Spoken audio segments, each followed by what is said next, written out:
had a lot of great moments, a lot of joy, a lot of amazing moments. Ain't nothing different, other than this one hadn't gone the way we wanted to, or the way we worked for it, because we really have this team has done the work, and it just hadn't worked out the way we wanted it to, and it's my responsibility to to get the team to be what they can be, and it just hadn't worked this year. With the Diego Pavia lawsuit about junior college eligibility, maybe striking that, it's now opened up to a class action. Is that something that you guys have talked about with Tristan? Do you know where he is on that, or maybe trying to get that year? Absolutely, for sure. And I think he deserves it. I don't know how he couldn't, based on some of the precedents that's out there for this kid. So I think he played very few snaps at all, hardly any snaps at all as a freshman JUCO guy. So that would, to me, be a shame for him not to have the same opportunity that some of these other kids have had. So yeah, we definitely want to do all we can to support him in that. Regarding all of this coaching talk in your time here at Clemson, I have to thank Tim Murray for this note. With Brian Kelly out, you're now the second winningest active coach in college football behind Kirk Ferentz. Did you ever foresee a time when something like that would be said about you? And what does that say about your longevity here? Well, it's good to know. It's good to hear. We've actually won some games. It's a blessing. It's just God's plan for my life. I'd like to say it ain't nothing I've done. It's just the good Lord's put the right people in my life, great players.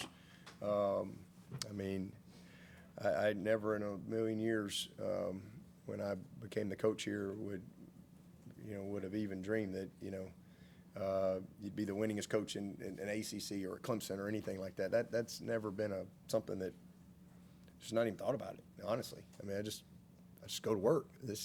Put my head down. You look up and you go, dang, been head coach 4 years. Dang, you've been head coach 10 years. I just go to work. I just don't even think about it. But that's just God's plan, and God gets all the credit for that.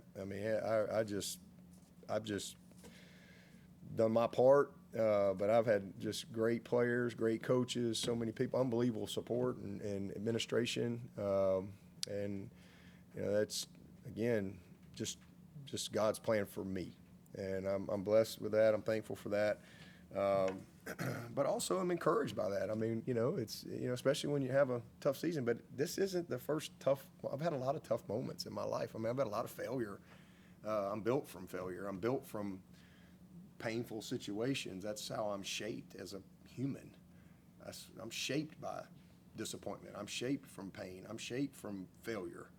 But that's why I've been successful. Because when you get in situations like this, you just stay the course, and you have confidence, even though maybe nobody else around you does. You have confidence because you've lived it. And so for me, I relish these opportunities because I'm getting a chance to do what I love, and that's to teach. I love to teach. I love to communicate. I love to mentor, and I love to use the game to build and equip great young men. And that's what I think I'm best at. And I love that part of it. So this is one of those, we hadn't had many of these opportunities. We've had some, and just in my time at Clemson, so 23 years, we talk about, we need a great November. We got to find a way to have a good November around here. And then we start over. Every year we start over. We count them up. We start over, we attack the next year, and let's rally the troops and charge back up the hill. That's what we do. It's what we've done forever, and we'll do that again. But right now, man, we got to find a way to win Tuesday. We got to find a way to beat Duke. We got to find a way to go finish. But man, my first year here, 03, we lost 45-17 at Wake. That was a long. Right, and I remember specifically because I drove, Kath drove up, had all the boys in the car seats, drove up to West. I'd never been to Wake Forest, and we drive up there, and Tim, you remember that? I was like, this ain't good. We're 5-4. We get destroyed on Thursday night. We think we're getting fired. Friday came, me and Billy, I'll never forget it because me and Billy were supposed to go recruiting that day, and I'm like, well, I guess we're going recruiting. I don't know. It wasn't good. And but Billy and I went up and we were recruiting a kid up in North Carolina, walking around. It was kind of like we came back and we're like, okay, I guess we're good.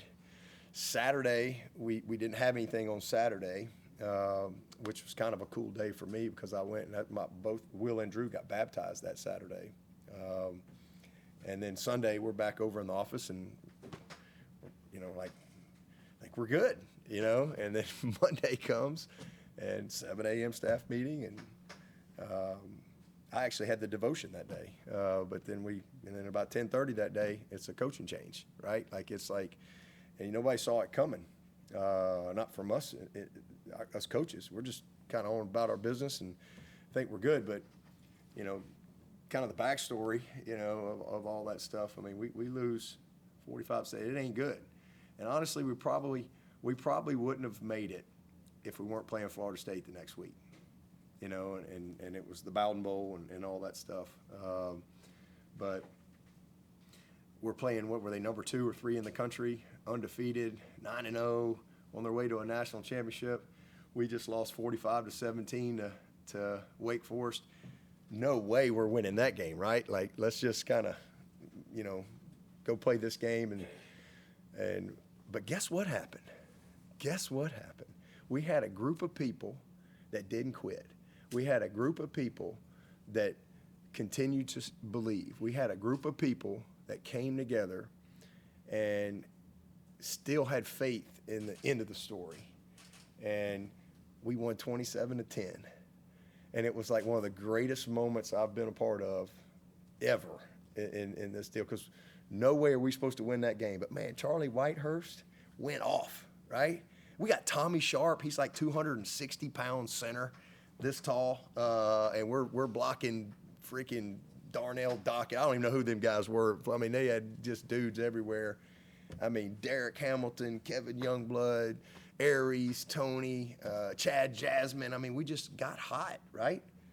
That's why it ain't ever too late to become the best version of you, and we just got hot. And that one moment, all of a sudden now we play Duke the next week. And I think we beat them 40-6. And now it's like, well, okay, we went from 5-4, we're 7-4, and now we got to go play the Gamecocks. And that was the 63-17, my first Carolina game. Next thing you know, you go from getting fired, you're in the Peach Bowl. And we're playing, what was Tennessee, number 6, 7, 8, and we smoke them. So we go from 5-4, getting fired, to 9-4. Coach Bowden gets Coach of the Year and a new 5-year contract. And I got to stay at Clemson. I got to move in my house, all because a group of people finished. And they hung in there, and they didn't let, the failure define them or destroy them. We let it develop us, and we kept hanging in there. And that's life. That's life. That's the lessons that you get from this game. That was 2003, and then in 2008, I had a 3-4 football team with 5 games to play in November. And we went 4-1 somehow, some way, and got the job. And then a couple years ago, what were we, 4-4 in 23? And we went 4-0 in November and had a 5-game winning streak, and that kind of gave us some juice into last year's championship run. So you just got to keep going, man. You keep the faith, you keep believing, you focus on what you control, and you just battle. You just battle with everything you got, and you just keep getting up. Dust off, go again. Dust off, go again. And if you do that enough in life, sooner or later you'll break through. That's in anything you do. In terms of finding that final push to get those next 3 wins to hopefully get a bowl game, is that kind of the mentality still? I mean, I know at the beginning of the season it was win the one. Does that still stand? Absolutely. Truly win the one. I mean, absolutely. That's been a good word for us. And that's really the mindset. I mean, there's a lot. We're not going to win the league this year. We're not going to win the playoff this year. We've been 7 times in the last 10 years. Alabama's the only team to go more. So those aren't going to happen. But, man, we can win November. We can, just have a freaking blast playing for Clemson. We can relish in the relationships that we have here. We can enjoy these 33 days that these guys have a chance to all, compete together. we can fight for these seniors. You know, there's a lot that we can do, and that's what you got to focus on. I mean, yeah, we've got one of the longest postseason eligibility streaks in college football history. So there's so much out there, and that's what you got to focus on. What we still can do, and again, where your focus goes, your energy flows. Now so you can focus on all the bad, and that's where your energy is going there too, or you can focus on what is good, and there's a lot of good. We got a lot of great young men on this team. We got a bunch of guys that care, and hey, we're gonna battle it all the way to the end. We'll battle every day. We'll battle today all the way till there's no more opportunity to play. That I can promise you. Take one more for Coach, if anybody has one. Coach, a lot is made of your first win at Boston College, but your first home win was against Duke, I think 31-7.